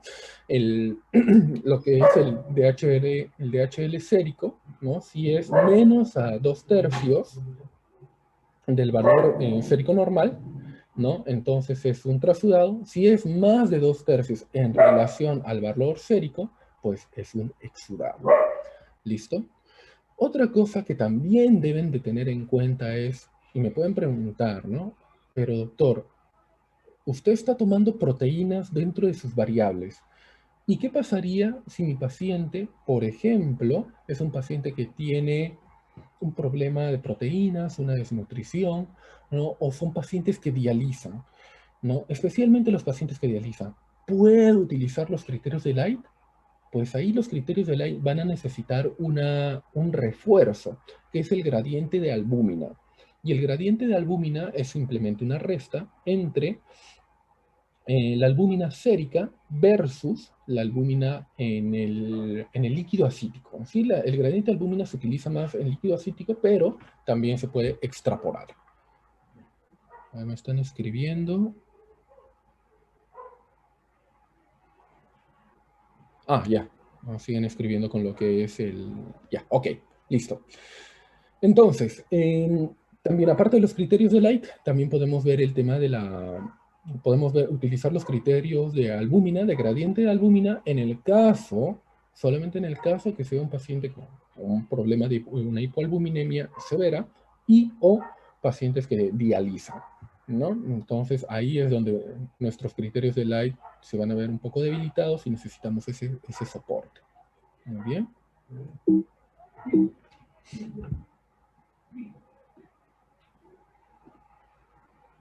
Muy bien. Entonces, ya con esta introducción, más o menos con esta diferenciación que tenemos, nosotros vamos a dividir el derrame pleural en dos tipos, ¿no? El trasudado y el exudado, dependiendo de cómo nos haya salido en nuestros criterios de Light. Y ahora, ¿cuáles son los más frecuentes? Como les decía, por problemas hidrostáticos, la causa más frecuente es en trasudado, falla ventricular izquierda, insuficiencia cardíaca con falla ventricular izquierda. Pacientes que tienen problemas de proteínas, ¿no? Porque por un problema hepático, pueden ser los pacientes con cirrosis hepática, también los pacientes desnutridos o que cursan con hipoalbuminemia, ¿no? Todos ellos van a ser las causas más frecuentes de derrame pleural de tipo trasudado. Tenemos causas menos frecuentes, ¿no? Los síndromes nefróticos, la estrenosis mitral, el tromboembolismo pulmonar, ¿no? Que eso es más que nada por un problema de inflamación, ¿no? Una inflamación endotelial. ¿Listo? Y con respecto a las causas de exudado, esto también se va a dar por inflamación de las células endoteliales, en lo cual los tipos de exudados más frecuentes van a ser la malignidad, ¿no? El cáncer, ¿no? Los derrames, las infecciones, el derrame paraneumónico y, lógicamente, la tuberculosis. Muy bien. Este artículo me pareció bastante interesante. Es un artículo que lo saqué de Cielo, ¿no? Donde se habla de cuáles son las causas más frecuentes de derrame pleural según el sexo. En pacientes jóvenes en Lima, o en Lima, en Sudamérica, la tuberculosis pleural es la más común y el derrame paraneumónico es la segunda causa. Pero si esto lo hacemos en Europa, ¿no? Entonces la primera causa va a ser derrame paraneumónico y la segunda causa va a ser tuberculosis pleural. Entonces, siempre cuando lean los artículos hay que ver bien las latitudes donde se realiza. No todos van a ser primeras causas. Pregunta, ¿no? ¿Cuál es la causa más común de efusión pleural en pacientes jóvenes en países ya desarrollados? Paraneumónico. Y en países en vías de desarrollo o en Perú, tuberculosis pleural, ¿no? Pero esto es hablando en jóvenes. En pacientes de la tercera edad, la efusión pleural puede deberse a malignidad, que es lo más probable, y en segundo lugar, paraneumónico, y siendo el tercer lugar derrame pleural. Perdón, tuberculosis pleural. Estas son las características bioquímicas, ¿no? Que nosotros tenemos cuando obtenemos el líquido pleural, ¿no? Cuando hacemos la toracocentesis. Bueno, pueden ver que tanto la efusión paraneumónica como el quilotórax siempre van a tener un pH mayor a 7.3. Sin embargo, el empiema, la efusión tuberculosa y el derrame pleural maligno van a tener un pH mucho menor. De la misma manera, recordar que en el caso de la tuberculosis pleural, al bacilo de Koch no le gusta mucho el azúcar, ¿no? Por eso siempre va a haber una disminución del azúcar, ¿no? En lo que son las tuberculosis pleurales, ¿no? Acá hay un error, ¿no? En lo que es la imagen, puesto que en el empiema también hay una disminución del azúcar. Acá lo ponen como más, pero no, ¿no? La verdad es que hay una disminución, al igual que en la tuberculosis. Bueno, el lactato de deshidrogenasa, lógicamente, ¿no? En lo que es empiema, tuberculosis y en las infusiones malignas por muerte celular van a estar aumentadas. Y lo que son las características de los fluidos, acá, bueno, Acá lo que es empiema, quilotórax y la efusión pleural maligna sí lo podemos diferenciar por características macroscópicas, ¿no? El empiema generalmente va a ser un contenido denso, amarillo denso, ¿no? En lo que es el quilotórax es más un aspecto lechoso, ¿no? Y las efusiones pleurales malignas son, pues, serohemáticas. Por lo general, ¿no? Eso es por lo general, no es que sea una regla. Bueno, en orden a ello, ¿no? ¿Cuáles son las manifestaciones clínicas, ¿no? Las más comunes es tos asociada a dolor de tipo pleurítico. Puede o no existir disnea, ¿no? Y eso mucho va a estar en relación a la cantidad del derrame, ¿no? Hay pacientes que tienen 100 ml y bueno, pues ellos la verdad es que no sienten ningún síntoma, así que eso está en relación a la cantidad de líquido que tienen. Esto sí, por favor, ustedes como estudiantes ya tienen que estar bastante familiarizados con lo que es la semiología. Lo que va a haber en un derrame pleural, va a haber abombamiento de mi tórax, taquipnia, una respiración superficial, estos sí son efusiones masivas. En la palpación, disminución de la expansión, ausencia de las vibraciones vocales, ¿no? En la percusión lo que es matidez y en la auscultación o puede haber ausencia de murmullo vesicular o también eufonía, o ambos.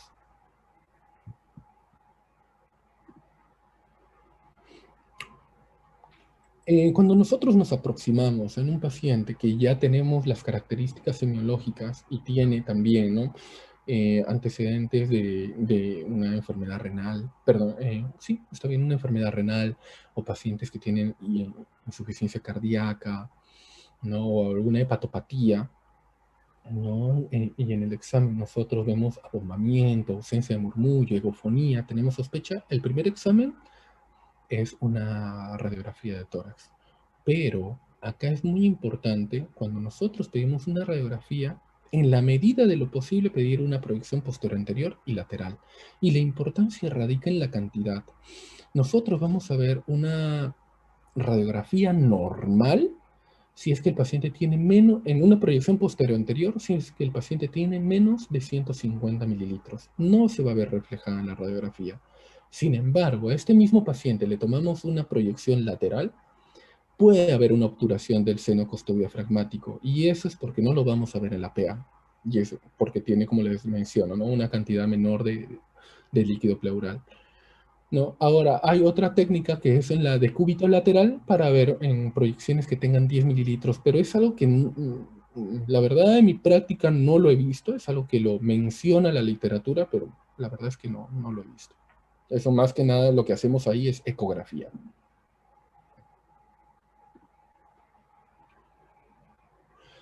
De la misma manera, la tomografía axial, ¿no?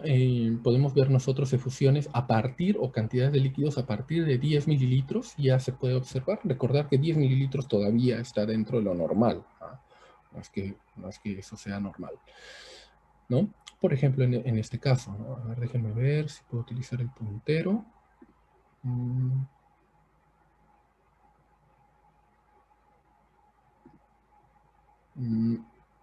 No. Ya. Entonces, digamos, en este caso nosotros tenemos en esta área sombreada, ¿no? Un paciente que tiene efusión pleural con atelectasias pasivas, ¿no? Secundarias al mismo proceso. Esta es una imagen que les traigo. A la izquierda es una ecografía que yo me hice, ¿no? Nótense esta línea hiperrefringente, es el deslizamiento, ¿no? El deslizamiento que hay entre ambas pleuras, ¿no?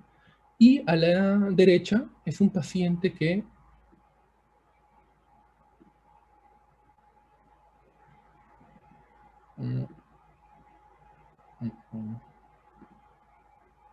ya. Este es un paciente que tiene una efusión pleural. Nótese esta línea hiperrefringente, esta área hipoecogénica con estas líneas hiperrefringentes, ¿no? Que es las atelectasias, ¿no? Perdón, sinequias, no son atelectasias, estas son sinequias, ¿no? Entonces, esta es la utilidad de la ecografía también, ¿no?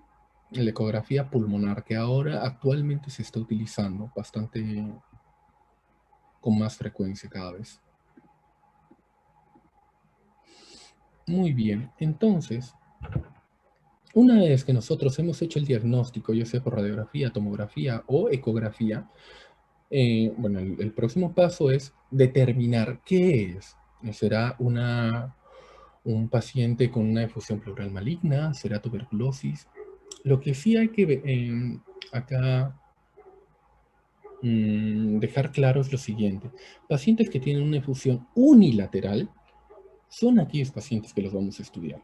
Pacientes que son efusiones bilaterales, por lo general, y que tienen historia de cardiopatía o vemos que tienen hipoalbuminemia, por lo general nosotros somos más conservadores y no hacemos intervencionismo de primera instancia. Primero manejamos, optimízale proteínas, maneja bien el estado, el problema cardíaco, manténlo en un balance hídrico neutro o negativo y recién vamos a ver. Y si continúa o aumenta la disnea, ya, bueno, pues tendremos que hacer una toracocentesis. Por lo general nosotros las toracocentesis lo reservamos para pacientes que no tienen una causa y que es una efusión pleural unilateral. ¿Qué exámenes nosotros tomamos? ¿No? El hemograma, el hemograma para ver las plaquetas, ¿no? Pacientes que tienen menos de 50.000 plaquetas, ¿no? Es un paciente que tiene mucho riesgo, y paciente que tiene 20.000 plaquetas o menos y es una contraindicación absoluta, ¿no? Eso con respecto al hemograma. Pacientes que tienen, pedimos perfil de coagulación, lógicamente, y también podemos proteínas séricas y deshidrogenasa láctica. Esto no por un tema de bioseguridad, ¿no? Sino por un tema más que nada académico, ¿no? Para una vez obtenida la muestra, le podemos hacer criterios de Light, ¿no? El consentimiento informado, y una vez que hemos obtenido la muestra, lo que pedimos es vaciloscopía, ADA, cultivo bioquímico y PAP, ¿no? Y lógicamente su radiografía posterior al procedimiento. Como les decía, ¿no? Las indicaciones son derrame de causa no conocida, ¿no? Unilateral, y las contraindicaciones son diátisis hemorrágica, infección o quemaduras extensas, en esa área, ¿no? Donde voy a trabajar, o falta de colaboración del paciente. Recuérdese, pacientes que no colaboran, nuestro procedimiento puede lacerar vasos, ¿no? Por la ubicación anatómica podemos lacerar vasos, lacerar nervio, ¿no? Inclusive producir un neumotórax si es que el derrame no es muy amplio. Entonces hay que tener mucho cuidado en ese sentido. Este es un video, ¿no? Está en la presentación, ya por motivos del tiempo no lo vamos a ver. Este vídeo en el cual vamos a explicaros la técnica de... No lo vamos a ver. Ya está en su aula virtual, está colgado. Ya, es un video muy simpático, ¿no? Sobre cómo es la técnica de la toracocentesis, ¿no? En aras del tiempo lo vamos a pasar.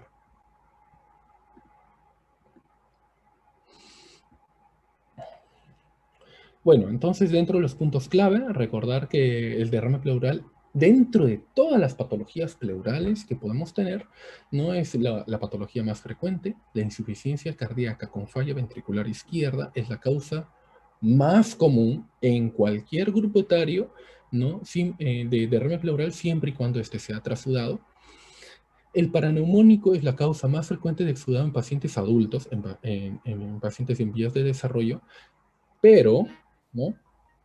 Pero pacientes que ya superan, o sea, estos son adultos, pero adultos mayores, la primera causa es cáncer, ¿no? Es malignidad. Y en el caso de jóvenes, la tuberculosis pleural es la causa más común en países en vías de desarrollo, ¿no? Y la diferencia, por favor, ¿no? La diferencia es, hasta el día de hoy, es criterios de Light.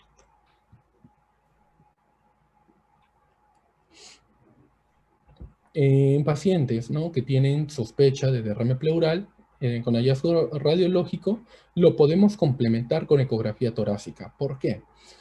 Porque nosotros tenemos que elegir un buen lugar de marcaje, ¿listo? Y hoy, actualmente, o bueno, antes de decir eso, hasta hace un tiempo atrás, los maestros, ¿no?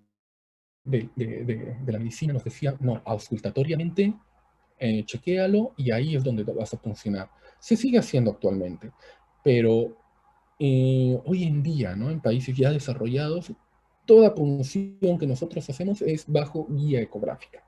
¿Listo? Bueno, también, ¿no? Otro punto importante es que todo paciente que después de una anamnesis exhaustiva, ¿no? Y que tenga un derrame pleural unilateral sin una etiología determinada, es indicación de toracocentesis diagnóstica. Y es discutible, ¿no? Lo que les mencionaba. Cuando es bilateral es bastante discutible hacerle, ¿no? En un principio nosotros decidimos medidas conservadoras y dependiendo cómo evoluciona el paciente, bueno, pues, y si es que no hay una causa tampoco, no aparente de esa efusión pleural bilateral, bueno, pues entonces ahí recién hacemos la intervención. Muy bien, eso es con respecto a lo que es la efusión pleural. Ahora vamos a ir a lo que es neumotórax. ¿Listo? El neumotórax, bueno, su nombre mismo lo dice, ¿no? Es la presencia de aire dentro del líquido dentro del espacio pleural, y esto va a alterar las presiones, ¿no? Al ver este daño dentro del parénquima pulmonar, estas presiones negativas que hay dentro de la cavidad ventropleural van asimilándose o van equiparándose con las presiones atmosféricas, y es ahí donde va a haber una mayor retracción del pulmón, va a haber una pérdida de presión y obviamente un aumento o un colapso pulmonar. ¿Listo? ¿Cómo se clasifican los neumotórax? Bueno, se clasifican en tres, ¿no? El espontáneo, adquirido y catamenial, ¿no? El espontáneo a su vez se divide en dos partes, un primario y un secundario.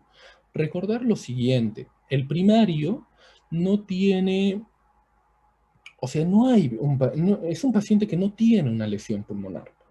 ¿Listo? Son pacientes, por lo general, son pacientes leptosómicos, ¿no? O pacientes que tienen síndrome Marfan, ¿no? O Ehlers-Danlos, ¿no? Entonces, estos pacientes leptosómicos se ha relacionado, ¿no? Que puedan tener un neumotórax espontáneo primario, porque estos pacientes per se no tienen un daño pulmonar, ¿no? Los espontáneos secundarios son aquellos pacientes que ya han tenido una enfermedad pulmonar, llámese asma, EPOC, tuberculosis, ¿no?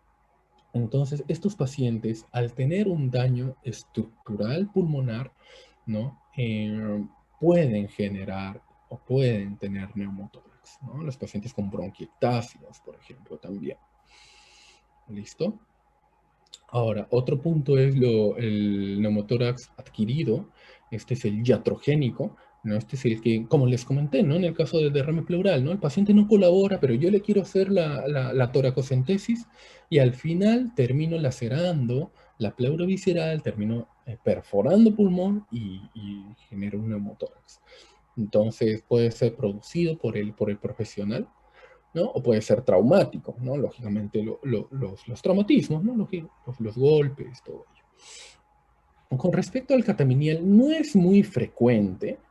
Generalmente los neumotórax que tienen asociación con el catamenio son pacientes que tienen una enfermedad que se llama linfangioleiomatosis, ¿no? Entonces, estas personas, estas mujeres, la incidencia es baja. Si mal lo recuerdo, es 1 en 400.000 mujeres.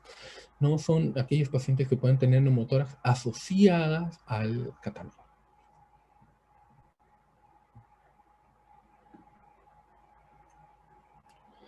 Bueno, estas son las causas, como les mencionaba, ¿no? Neumotórax espontáneo secundario, EPOC, asma, tuberculosis, ¿no? Todos aquellos que hayan tenido una infección pulmonar, ¿no? Que les ha dejado un daño estructural, ¿no? Lógicamente las enfermedades pulmonares intersticiales, ¿no? Entonces, todo este grupo de personas que tienen un daño estructural, ¿no? Entonces son secundarias a tener un neumotórax espontáneo secundario. Muy bien, manifestaciones clínicas.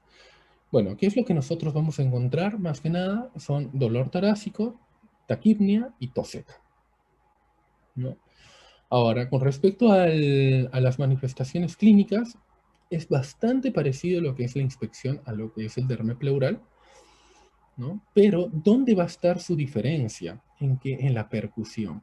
¿No? En la percusión va a haber una hipersonoridad, un timpanismo, y si bien en el derrame pleural había una egofonía, que es una voz caprina, en el neumotórax va a haber una broncofonía sonora.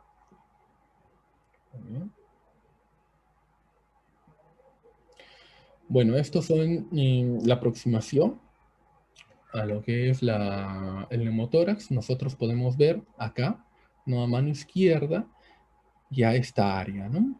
Esta área, esta hiperclaridad, ¿no? O esta radiolucidez, mejor dicho, a mano izquierda, en la cual si no es tratado y aumenta, se vuelve un neumotórax a tensión, que es lo que vemos a mano derecha, ¿no? Donde hay una radiolucidez total del hemitórax derecho y por ende va a haber un compromiso hemodinámico.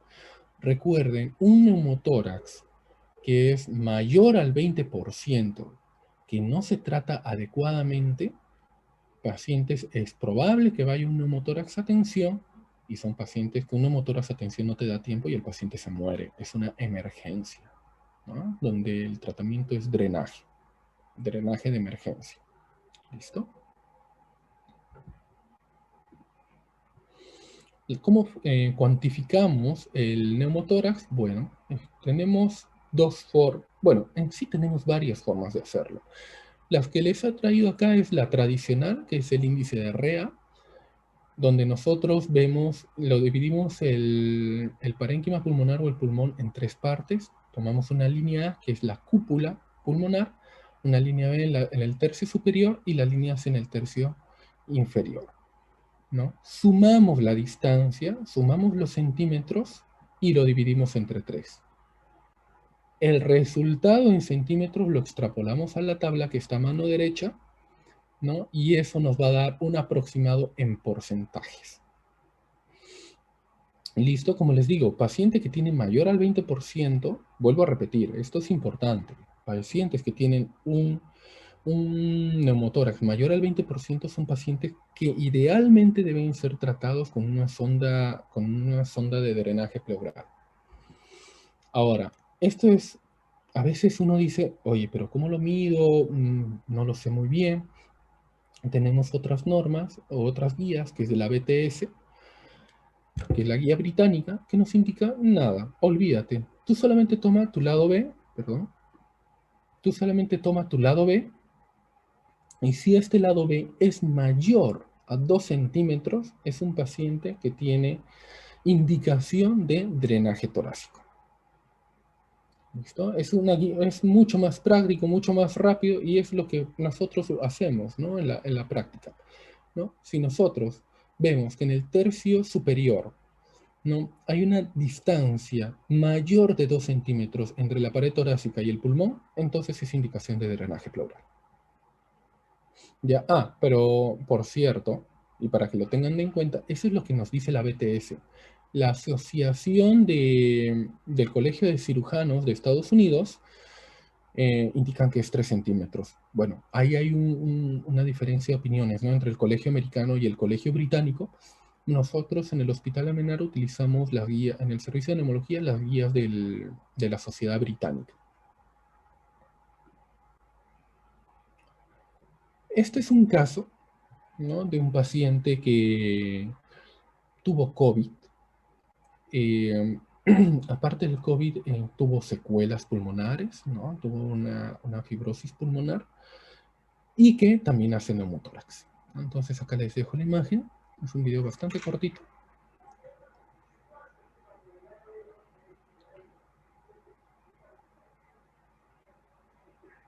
Nótese esta área, ¿no? Esta área oscura, ¿no? Entonces esta área oscura, ¿no? Que es lo que refleja el neumotórax, bueno, estos tractos, ¿no? Son los tractos fibróticos. Muy bien.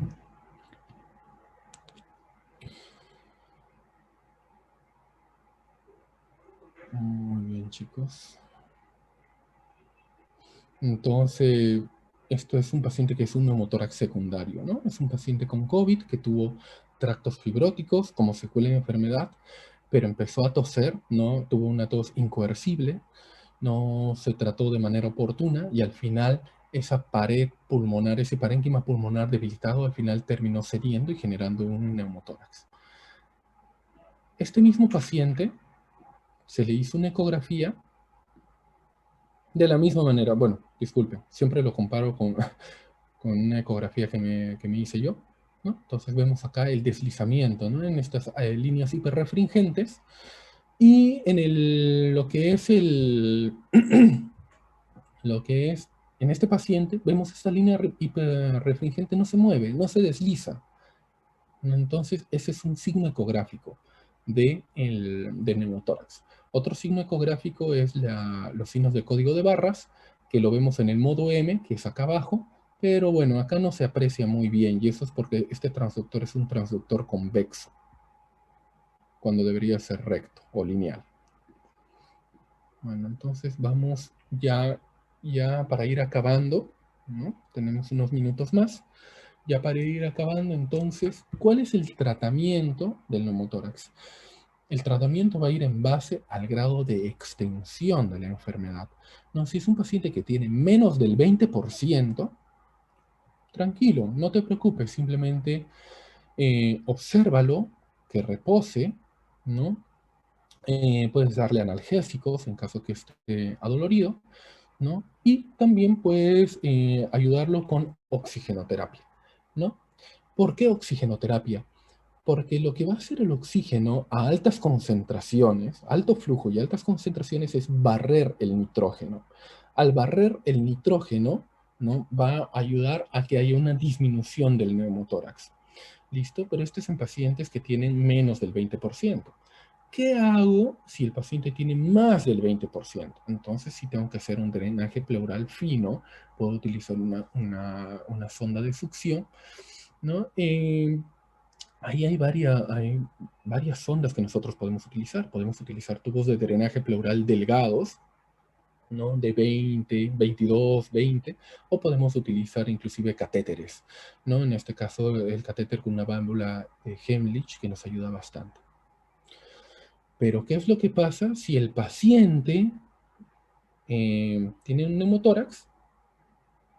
Lo tratamos, por ejemplo, con drenaje, ¿no? Quitamos el drenaje, el paciente está bien, 1 o 2 días, volvemos a tomar una placa y vuelve a ser neumotórax. Entonces, ese tipo de pacientes con neumotórax a repetición ya se tiene que hacer pleurodesis química o pueden hacer toracoscopía más pleurodesis. ¿Listo? Bueno, en aras del tiempo ya me indican, vamos cerrando. Entonces, en el tratamiento quirúrgico son, bueno, neumotórax recidivante, contralateral, bilaterales, fugas persistentes y bueno, todo ello. ¿Listo? Esos son los neumotórax que necesitan tratamientos quirúrgicos.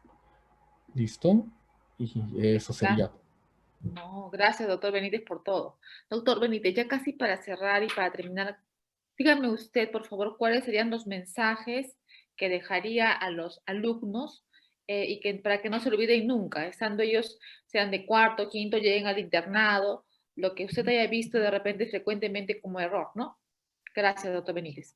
Gracias, doctora. Bueno, en forma general, el derrame pleural, no, como les mencionaba, siempre ustedes tienen que ahondar en la causa, ¿no? Porque a veces nosotros intervenimos cuando el paciente tiene un problema cardíaco, ¿no? Entonces, siempre ahonden bien en la causa, ¿no? Con respecto a los neumotórax, tienen que chequear bien, tienen que valorar bien el porcentaje de neumotórax que tiene el paciente, porque puede estar comprometida su vida del paciente. Y no solamente tiene 20% y se va a quedar con 20%.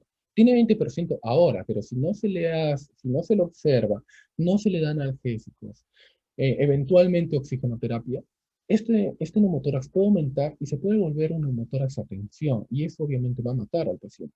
Entonces, como mensaje, simplemente hagan una buena anamnesis, chequeen bien a su paciente, que no se hagan intervenciones de manera a diestra y siniestra. Siempre hay que estar chequeando eso. Muchas gracias, doctor Bruno Benítez, por su ponencia. Lo vamos a tener a usted también la próxima semana, junto con el doctor Kevin Diseño. Ustedes han dado sus correos y todos los jóvenes alumnos ya saben que tienen ustedes, pues, docentes con el corazón de seguir enseñando. Muchas gracias a todos. Muy buenas noches. Gracias, doctor Kevin Diseño, que lo he visto que ha estado respondiendo los mensajes ahí por interno.